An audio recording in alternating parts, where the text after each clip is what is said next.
وہ بھائی اصل وجہ یہ نہیں ہے, اصل وجہ یہ ہوتی تو جن ملکوں سے یہ دوائیں آتی ہیں وہاں تو وہ تو اسٹریس فری ملک ہونے چاہیے نا. او بھائی وہاں تو وہ تو ہم تو اسٹریس میں زیادہ برین ہیمریج ہو جائے گا نا, خود نہیں مرتا آدمی, دماغ کی رگ اللہ پھاڑ دیتا ہے, مر جاتا ہے, فالج. اللہ تعالیٰ سب کو بچائے ان بیماریوں سے.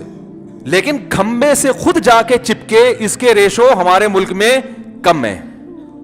وہاں تو ویب سائٹس بنی ہوئی ہیں میرے بھائی, کھمبے سے چپکنے کے جائز طریقے, ٹھیک ہے نا, جس میں آپ کو نقصان کم سے کم ہو, مر جائیں گے. ایسی ویب سائٹس ہیں, آپ تلاش کر لیں جا کے.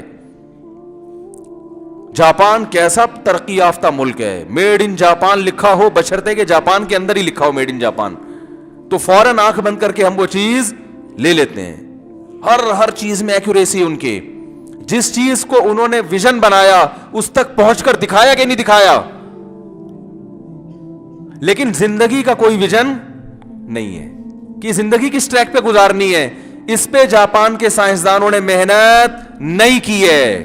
راستہ گزارنے کے لیے درمیان میں جو لوازمات چاہیے, ان پہ 1 نمبر کی ریسرچ ہے جاپنیز کی. ایسی خاندانی ریسرچ ہے کہ وہاں تک ہم 500 سال میں بھی نہیں پہنچ سکتے. ہماری اگر گاڑیاں بننا شروع ہوں اور ہم کہیں کہ جیسی سوزوکی جاپان میں بن رہی ہے ویسی ہم پاکستان میں بنائیں, تو اس کام کے لیے کم از کم 500 سال چاہیے. پھر بھی نہیں پہنچیں گے, کیونکہ 500 سال میں جاپان اس سے آگے 500 سال نکل چکا ہوگا. کیا خیال ہے بھائی؟ وہ ایک 500 سال چاہیے سے ایک شعر یاد آیا. وہ ایک شاعر نے جو ہے نا اپنی محبوبہ کو ایک شعر کہا, وہ تھا نہیں شاعر لیکن دل چاہ رہا تھا کہ میں شعر کہوں. تو بعض دفعہ نا بات کرنے کا سلیقہ نہیں ہوتا, لیکن آدمی اپنا پیغام ڈیلیور کر دیتا ہے کہ بات جو میں کہنا چاہ رہا ہوں وہ تو سمجھ میں آ گئی نا. تو اللہ کرے میں بھی جو بات کہہ رہا ہوں طریقہ ہو نہ ہو, لیکن اللہ کرے جو بات میں سمجھانا چاہ رہا ہوں وہ کسی طرح سمجھ میں آ جائے, بے شک اسٹائل جیسا مرضی ہو. تو ایک شاعر نے اپنی محبوبہ کے حسن کی تعریف کرنی تھی, تو شاعر نہیں تھا لیکن اس کا دل چاہ رہا تھا اپنی محبوبہ کی شان میں کوئی شعر کہوں. تو اس نے شعر کہا کہ گر مصور تیری صورت کھینچے. کھینچے کا مطلب یعنی ہاتھ سے اگر تیری تصویر بنائے. تو کہنا وہ چاہ رہا تھا کہ یہ کام آسانی سے ممکن نہیں ہے, بہت ٹائم لگے گا. تو پہلا تو اس سے بن گیا مصرع, پہلا تو بن گیا گر مصور تیری صورت کھینچے. تو اب آسان کام نہیں ہے, منٹوں میں نہیں, اتنی حسینہ ہے کہ وہ بہت ٹائم لگے گا. تو اگلا مصرع آ نہیں رہا, تو اس نے کہا اب ٹائم بھی نہیں ہے, محبوبہ کی تعریف بھی کرنی ہے. تو کہہ رہے گر مصور تیری صورت کھینچے, تو اسے اس کام کے لیے 2.25 مہینے چاہیے. تو اسے اس کام کے لیے لوگوں نے کہا یار محبوبہ کی شان میں یہ کیسا شعر ہے. اس نے کہا جیسا بھی ہے بات سمجھ میں آ گئی نا, بات سمجھ میں آ گئی کیا کہنا چاہ رہا ہوں, یہ آسانی سے ممکن. لوگوں نے کہا 1.25 کی کیا 2 مہینے بول دیتا, تھوڑا تو وزن بن جاتا نا, 1.25 لگا کے اور وزن کا بیڑا غرق کر دیا, قافیہ ہی نہیں مل رہا کسی طرح سے. اس نے کہا بھائی جتنا ٹائم لگے گا اتنا ہی بتاؤں گا نا, ٹائم 2.25 کا لگ رہا ہے, میں 2 بول دوں 2 مہینے لگے, تو ٹائم لگ رہا ہے 2.25 مہینے. میرا خیال ہے کہ 2 مہینے میں بھی یہ کام کمپلیٹ, اضافی کچھ لگانے پڑیں گے 5-10 دن. تو بھائی میں جو بات آپ کو سمجھانا چاہ رہا ہوں, مجھے اس میں طریقہ ہے نہیں ہے, لیکن اگر بات سمجھ میں آ جائے تو پھر شعر کی ضرورت نہیں ہے. محبوبہ کو سمجھ میں آ گیا کہ بھائی میں بہت خوبصورت ہوں, صحیح ہے نا. تو میں ایک بات یہ عرض کرتا ہوں کہ زندگی کا جو ٹریک ہے جس پہ آپ نے چلنا ہے, وہ خدا کی قسم جاپان کے سائنسدانوں کو معلوم نہیں ہے. اس پہ ریسرچ نہیں کی انہوں نے, اس کے لیے بھی گائیڈنس چاہیے. وہ امریکہ کو معلوم نہیں ہے, وہ یورپ کو معلوم نہیں ہے. تو مسئلہ یہ ہے, یہ کیوں معلوم نہیں ہے یہ بھی بتا دوں آپ کو میں. دیکھو گائیڈنس انسان اس سے لیتا ہے جو خود آپ کے ساتھ سفر میں نہ ہو. بڑی خاندانی بات ہے, اللہ کرے وہی 2.25 مہینے میں بھی سمجھ میں آ جانا پھر بھی ٹھیک ہے, ٹھیک ہے نا. آپ بس میں کسی کے ساتھ سفر کر رہے ہیں, وہ بڑا پڑھا لکھا آدمی ہے, آپ اس سے پوچھ رہے ہیں کہ میں لاہور جا رہا ہوں, ذرا بتاؤ راستہ کدھر ہے. تو وہ کہے گا بھائی میں بھی تمہاری طرح کا مسافر. وہ ہمیں گائیڈ کرے گا جو اس سفر میں خود نہ ہو, جس نے اس سفر پہ ہمیں چلایا, جس نے بس میں بٹھایا وہ بتائے گا کہ کہاں جانا ہے, کیوں بٹھایا گیا ہے ہم کو. دوسری بات یہ کہ میپ بتائے گا, گوگل میپ سے ہمیں پتا, گوگل میپ اس سفر کا ساتھی نہیں ہے, وہ مسافر نہیں ہے, وہ ایک الگ سے ایک سافٹ ویئر ہے. تو جو خود آپ کے ساتھ آپ جیسا مسافر ہو اس کو تو خود گائیڈنس کی ضرورت ہے نا.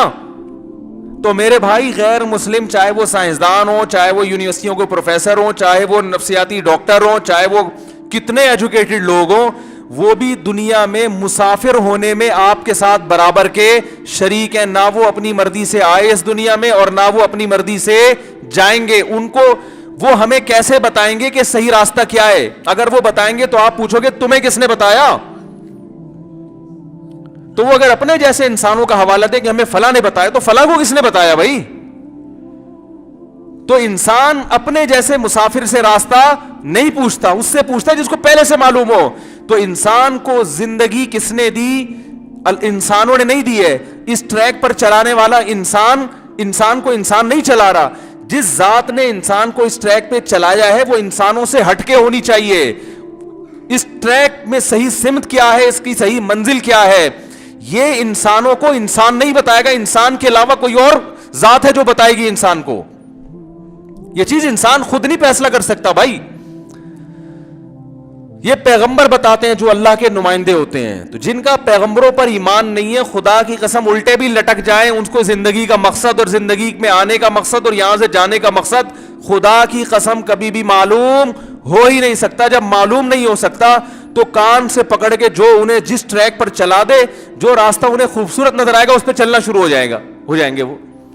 اب مجھے بتاؤ اس سے بڑا بیوقوف دنیا میں کوئی ہے گھر سے نکلا؟ لوگ کہنے کہاں جا رہے ہو؟ جو روڈ اچھا ہوگا اس پہ چلوں گا میں. او بھائی جو اچھا روڈ ہے وہ تو جیل تک جا رہا ہے. حکومت نے اچھا روڈ اس لیے بنایا ہے کہ قیدیوں کو جیل تک لے جانے میں اسپیڈ بریکر درمیان میں نہیں آئے. مسئلہ ہو سکتا ہے نا, قیدی بھاگ سکتا ہے. تو راستے کا حسن دیکھ کے اس کی طرف دیکھو. جب آپ کہیں جاتے ہو, تفریح پہ جاتے ہیں نا بھائی, چرنا آئی لینڈ جا رہے ہیں آپ, کتنا کھڈے بڈے والا راستہ ہے آپ کا, لیکن آپ جاتے ہو بھائی. جب منزل وہ ہے تو پھر راستہ کھڈے والا ہو یا روڈ ہو یا نہ ہو, کچے میں اتار لو گے آپ گاڑی. اور اگر کوئی منزل ہی نہیں ہوتی تو اس سے بڑا دنیا میں کوئی بیوقوف نہیں ہے جو اس چیز کو منزل بنائے جہاں کا راستہ خوبصورت ہو, جہاں گولے گنڈے کی دکانیں زیادہ ہوں, جہاں چائے کے کھوکھے زیادہ ہوں. وہ بھائی ہو سکتا ہے یہ کھائی کی طرف جا رہا ہو راستہ, یہ جیل جا رہا ہو, یہ پھانسی گھاٹ کی طرف جا رہا ہو. تو آج یہی ہو رہا ہے کہ دنیا دار آدمی جو مذہب کو فالو نہیں کرتے, ان کی کوئی منزل نہیں ہے, ان کا کوئی راستہ نہیں ہے.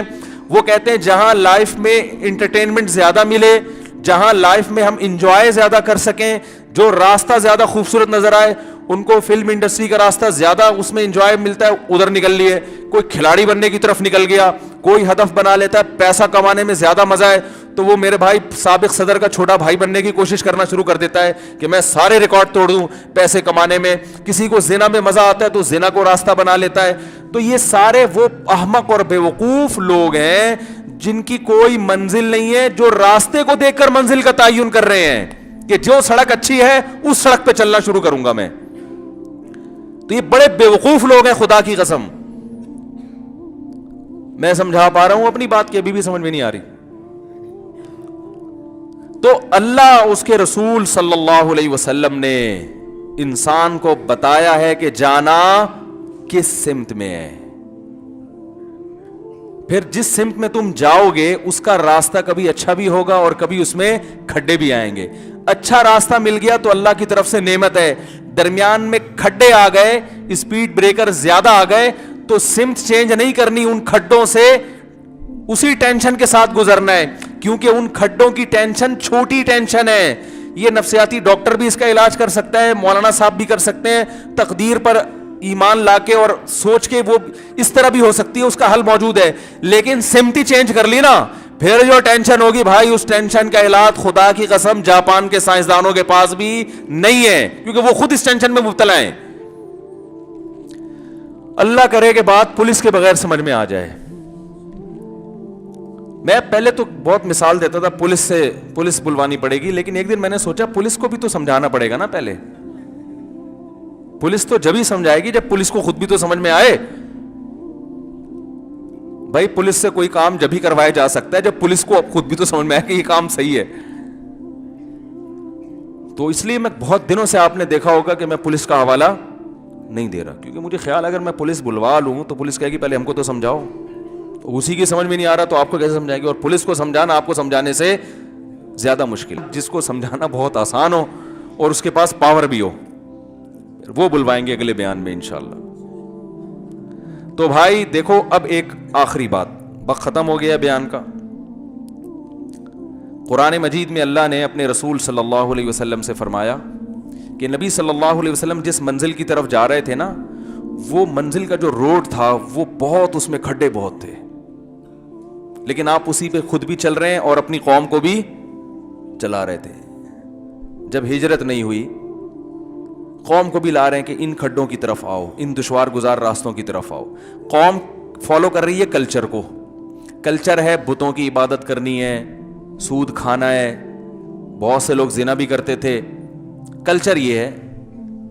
یہ کلچر جو ہے نا, یہ راستہ بڑا خوبصورت ہے, اس میں ٹینشن نہیں تھی. بھائی کلچر کو فالو کرو گے تو کوئی اسپیڈ بریکر آئے گا راستے میں؟ بولو نا بھائی, کوئی آئے گا؟ آپ سودی بینک میں جاب کرو, کوئی اسپیڈ بریکر آئے گا راستے میں؟ سب کہیں گے بھائی کوئی بات نہیں یار, یہ حلال حرام میں تو مولویوں نے ڈالا ہوا ہے. 2-4 مولوی آئیں گے, چھوٹے چھوٹے بریکر ہوں گے, وہ اتنے چھوٹے سے ہوں گے, یوں کرو نا, وہ پھٹ جائیں گے بیچارے, وہ کہیں گے بھائی تمہارا اپنا مسئلہ ہے, ٹھیک ہے نا. 1-2 کو سرفرے گھر میں آئیں گے جو بولیں گے بھائی یہ سودی بینک میں ابا کب تک ہم کو حرام کھلاتے رہو گے. وہ ہلکے پھلکے ہوں گے, ان کو گھر سے باہر نکال دو, مدنی مسجد بھیج دو ان کو, بولو چلو وہاں جاؤ. تو ہلکے ہلکے بریکر تو آتے ہیں, کوئی بڑا خاندانی قسم کا بریکر. مکس گیدرنگ شادی ہے, آپ اس میں جا رہے ہو, اسلام نے منع کیا ہے بھائی. تو جب آپ نہیں جاؤ گے تو بڑے بڑے بریکر آئیں گے, ابا بھی تانا دیں گے, ماں بھی دودھ نہ بخشنے کا تانا دے گی آپ کو. لیکن اگر چلے گئے تو کوئی بریکر آئے گا؟ 1-2 ہلکے پھلکے سے مس کالیں آ جائیں گی شاید آپ کے پاس. آپ نماز چھوڑتے ہو تو چھوڑنے پہ کوئی بریکر ہے؟ ارے بھائی بولو نا, کیسا سیدھا سیدھا فجر کی نماز گول, سو جاؤ, ایک دم گاڑی آپ کی لائف جو ہے نا ایسے روڈ پہ جا رہی ہے جس میں کوئی ٹینشن نہیں ہے. سب سوتے ہیں تو آپ نے بھی 11:45 بجے اٹھ گئے تو کیا ہو گیا, کوئی بھی نہیں کہے گا آپ کو. ہاں آفس کا ٹائم نکل جائے تو پھر باس کہے گا آپ کو, لیکن نماز چھوڑنے پر کوئی بریکر پڑھنے پر ہے. جب نماز کے لیے صبح فجر میں اٹھنے کی کوشش کرو گے تو اتنی ساری بلائیں چڑیلیں آ کے آپ کو روکنے کی کوشش کریں گے. کیا کر رہا ہے تو بالکل پروفیشنل مولوی ہو گیا بھائی, سویا تو 2:45 بجے, ابھی صبح پھر 5 بجے اٹھ رہا ہے. ابے سوئے گا نہیں تو ڈپریشن میں چلا جائے گا. ٹینشن پہلے نیند, سمجھ رہے؟ پھر کیسا جیسے قبر سے مردے کو اکھاڑا جاتا ہے نا, ایسے فجر میں انسان کو اٹھتے ہوئے لگتا ہے کہ قیامت برپا ہو گئی ہے اور جسم میں روح ڈال کے دوبارہ مجھے زندہ کیا جا رہا ہے. پھر سردیوں میں وضو کرنا ایک ٹینشن, کتنی بڑی ٹینشن ہے نا. تو یہ روڈ پھسلتا ہوا روڈ ہے, بولو نا بھائی. تو بہت زیادہ اسپیڈ بریکر ہیں اس میں. کلچر کو فالو کرنا بہت آسان, جہیز لینا بہت آسان. کیا اس پہ تو ایسا ہے جیسے روڈ پہ مکھن لگا دیا کسی نے پھسلنے کے لیے, صحیح ہے نا؟ ایسا ہی ہے نا جہیز لینا, بھائی ایسا ہی ہے نا بھائی. پہلے سے ماشاءاللہ وہ ڈبل بیڈ اور وہ الماریاں قارون کے خزانے ایسے ناچتے گر رہی ہوتی ہیں وہ ٹرک سے نا, کرسیاں بعض دفعہ ہم نے خود اٹھا کے ڈالی ہیں. لوگ کہہ رہے یار یہ جہیز کا سامان جا رہا ہے, ٹھیک ہے نا. یہ جو راستہ ہے جہیز کا, دیر سے شادی کا, 2 بچوں کا, اور آپ کا اللہ بھلا کرے میاں خرچہ نہیں اٹھاتا, بیگم اپنا خرچہ خود اٹھائے گی. جیسے کہ اب یہی کلچر ہمارے معاشرے میں بہت اسپیڈ کے ساتھ آ رہا ہے اور خواتین اس پہ خوش ہیں. کمال کی بات یہ, انہیں یہ اندازہ نہیں ہے کہ ہماری نسلیں تباہ ہو رہی ہیں. بہت خوش ہیں خواتین کے. مذہب نے پابندی لگائی ہے کہ عورت گھر کی زینت بنے, 4 دیواری کمانا. ایکچولی ہم بھی ذرا براڈ مائنڈیڈ ہیں, معاشرے کی ترقی میں ایک کردار ادا کرنا چاہتے ہیں. ادا کرو کردار, تمہارے کردار ادا کرنے سے مرد اپاہج ہو رہا ہے, یہ کھلانا چھوڑ دے گا اور اس کی آمدن میں برکت بھی اللہ چھین لے گا. ابھی تھوڑی تھوڑی آمدن میں ہم دیکھتے ہیں بیوی کو بھی کھلاتا ہے. رکشے چلانے والوں کو میں جانتا ہوں 12 بچوں کو بھی پال رہے ہیں, بیوی کو بھی کھلا رہے ہیں, ابا پہ بھی خرچ کر رہے ہیں, اماں پہ بھی خرچ کر رہے ہیں. اللہ آمدن میں برکت دے رہا ہے. اللہ یہ برکت تم سے چھیننے والا ہے بہت جلد. کروڑوں روپے کماؤ گے, ایک دھیلا بیوی پہ خرچ کرتے ہوئے موت آئے گی تمہیں, بچے پہ خرچ کرتے ہوئے موت آئے گی. ایسا حال ہونے والا ہے. پھر خواتین کہتی ہیں مرد ہمارے خرچے نہیں اٹھاتے. کیوں اٹھائے گا جب آپ نے اس کو اپاہج بنا دیا؟ کیوں اٹھائے گا بھائی؟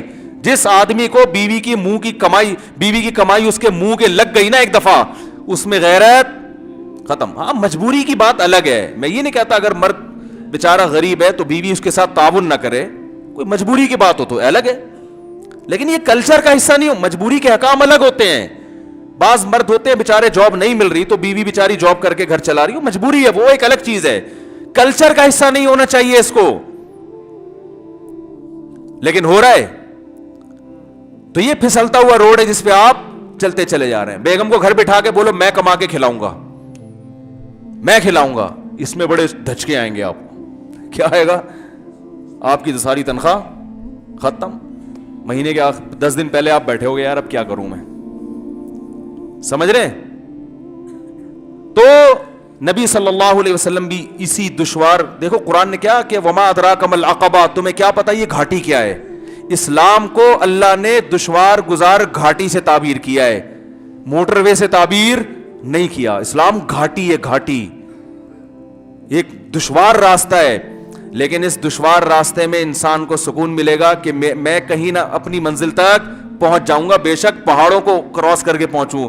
اور جس مکھن لگے ہوئے اور ڈیزل لگے ہوئے اور گریس لگے ہوئے راستے میں آپ پھسلتے چلے جا رہے ہیں نا، اس میں آپ کو سکون نہیں ملے گا، کیونکہ راستہ بڑا لشپش قسم کا بڑا اچھا راستہ ہے. منزل کا آپ کو خود بھی علم نہیں ہے، تو آپ کو جب خود علم نہیں ہے تو آپ کو یہ کیسے اندازہ ہوگا کہ میں اس منزل تک پہنچ پاؤں گا کہ نہیں پہنچ پاؤں گا، وہاں پہنچ کے مجھے سکون ملے گا کہ نہیں ملے گا. جس آدمی کو منزل ہی کا پتہ نہیں ہوتا، وہ جتنا بڑا خود ڈاکٹر بھی بن جائے نا، خدا کی قسم اس کو سکون کے علاوہ دنیا کی ہر چیز مل جائے گی، سکون اس کو کبھی بھی نہیں ملے گا. اللہ سے دعا ہے اللہ عمل کرنے کی توفیق عطا فرمائے.